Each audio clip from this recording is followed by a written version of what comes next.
Today, I want to share 3 key ideas from a brand new book called Autism is Not a Disease: The Politics of Neurodiversity by Jodi Hare. Now, neurodiversity generally and autism specifically have experienced a real boom in publishing over the last 5 to 10 years. Many of these books demystify the individual experience of autism and share how the authors have processed their own diagnoses, including my favorite, The Electricity of Every Living Thing by Catherine May. Others look at the psychology of neurodivergence, debunk misconceptions about neurodivergence, or offer tips for navigating the world as neurodivergent people. Autism is not a disease doesn't really fit into any of these categories. It's a manifesto that offers a distinctly political perspective. Hare synthesizes arguments from both advocates and academia to present a coherent case for the neurodiversity campaign. She urges readers to question the very idea that there is a normal way for a brain to function or a standard way for humans to socialize and communicate. In the process, Hare questions a wide range of assumptions that impact everyone, regardless of diagnosis or lack thereof. Before I get into 3 of the core ideas from the book, I want to clarify a little bit of language. Neurodiversity is a noun that refers to the many different ways we process and communicate, along with the movement to create a more inclusive society for people who process and communicate differently. A group can be neurodiverse. An individual can't. Neurodivergent is an adjective that can describe an individual and refers to a loose set of cognitive, developmental, and social conditions. Now, my personal preference is to always use specific identity-first language. I say I'm an autistic woman, not a woman with autism, and definitely not a woman on the spectrum. Now, if I'm referring to myself along with others who may or may not share my specific condition, then I'm happy to say I'm a neurodivergent person.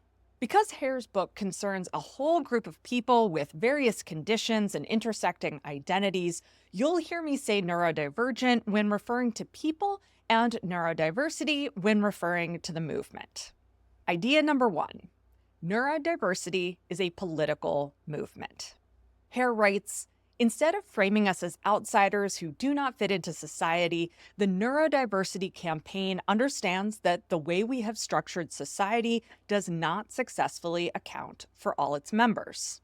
The neurodiversity movement aims to recognize the wide variety of ways that brains work and cognitive processing occurs. Instead of seeing neurodivergence as a departure from normal, neurodiversity as a political movement rejects the very idea of normal. Normal isn't actually synonymous with typical or common. Unlike those words, normal always carries a value judgment. Labeling something or someone as normal or abnormal signals a relationship to power structures. For example, consider these 2 statements. First, it's common for women to become mothers. Second, it's normal for women to become mothers. The first statement is factually accurate.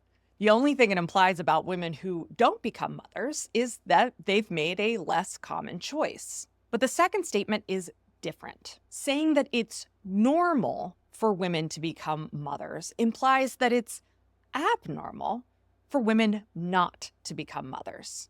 When motherhood is used normatively like this, it puts pressure on the subject to conform. Rejecting the idea of normal is rejecting the pressure to conform. Hare writes, the campaign asks us to unpack our society's desire to define a normal brain against one that functions differently. Neuronormativity describes the pressures and mechanisms by which normal social interaction, communication, and self-presentation are enforced, both subtly and overtly, in the same way that heteronormativity does for sexuality and family. Neuronormative pressure can be really challenging to spot, even for neurodivergent people, because of the way it's just baked into everything around us. Neurodiversity as a political movement, then, asks us to consider how we can create social, economic, and welfare systems that don't rely on constructed norms. It's a heightened awareness of how these systems privilege some ways of being and communicating and exclude others. Neurodiversity asks us to sit with the discomfort that often arises when someone presents or behaves unexpectedly. Instead of labeling it as abnormal or disruptive, how might we learn to expect the unexpected when it comes to ways of being, expressing needs, and reaching for connection? Idea number 2, productivity shouldn't be the bar for inclusion. Hare writes, I don't believe that neurodivergence is a barrier to a good life. I understand how so many of our socially and culturally constructed ideas of a good life are currently informed by capitalist ideas of productivity that can enable the alienation and marginalization of neurodivergent people. When we see the world through capitalism-colored glasses, we often perceive the value of ourselves and others based on our productivity. Are we contributing more than we're using?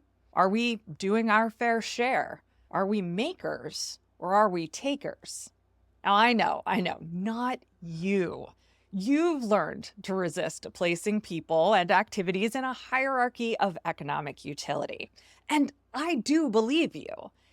And I also know that nobody is perfect, myself included. This stuff runs deep. It's baked into what we study, how we vacation, what toothpaste we buy, and who we socialize with. Many popular approaches to neurodiversity adopt the logic of neoliberalism.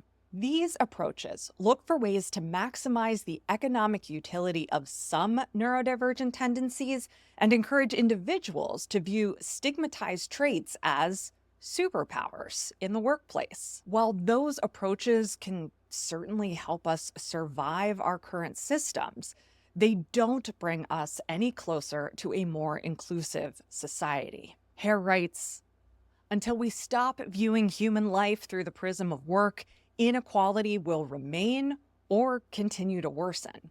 Productivity, or really any measure of economic utility, cannot be the bar we set to judge who is includable and who is excludable. Our idea of a good life cannot be predicated on the ability to navigate the market. And idea number 3, question the commodification of neurodiversity. Hare writes, this process of making neurodivergence marketable can lead to a form of hyper-individualism that rejects the true tenets of neurodiversity and fails to advocate for those who have the least proximity to power or whose politics reject the imperatives of capital. In the book, The Clue Train Manifesto, the authors assert that markets are conversations, and the conversation about neurodiversity is a lively one today. And the more people talk about their diagnoses, experiences, and frustrations, the more attractive the market becomes to those with something to sell. From fidget toys to nutritional supplements, management trainings to productivity coaches, business certainly seems to be booming.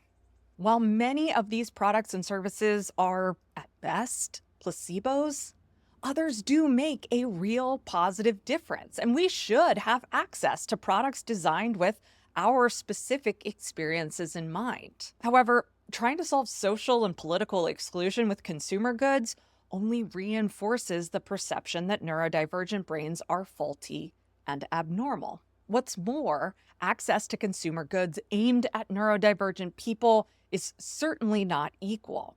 It is predicated on access to financial resources, creating a system where those who are already better off can afford the products and services to help them get further ahead, while others struggle for inclusion. The thing is, when so many products and services aimed at neurodivergent people or used by neurodivergent people are also incredibly useful to people who do not identify as such, we have to kind of wonder about the deficiencies of our built environment and social expectations. Think about noise-canceling headphones, adaptive seating, stimming aids, or even cultural technologies like Dungeons and Dragons. Maybe a world with less noise or visual stimulation, more movement, fewer mind-numbing requirements, and more straightforward ways to meet and interact with people would really be better for everyone. And that's the politics of neurodiversity.